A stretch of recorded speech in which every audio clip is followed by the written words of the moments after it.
Hello, my name is Chris Goettl. I am the Vice President of Product Management for Ivanti's exposure management products. Today, I'd like to talk to you about defining your risk appetite. This is one of the first key steps on your journey towards exposure management.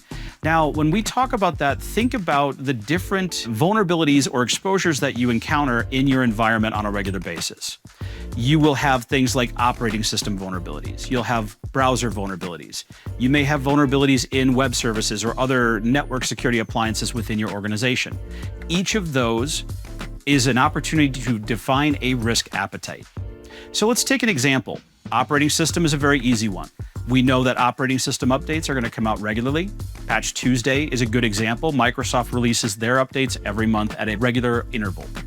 So with that, we could say we're going to deploy the OS update for Windows starting on Patch Tuesday, and we're going to define our SLA as 14 days. I've now defined a risk appetite. So think of that now as a plane that we want to keep in balance.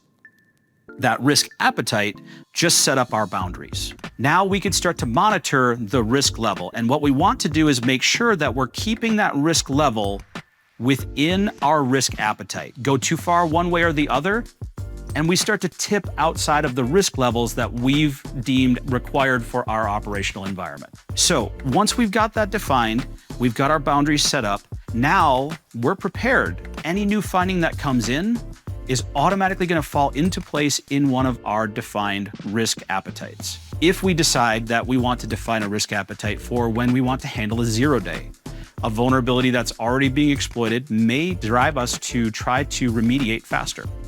If we choose to do that, it may define a new risk appetite. That risk appetite might be even narrower, 48 hours maybe. And now I need to try to keep that new vulnerability to stay within that new boundary.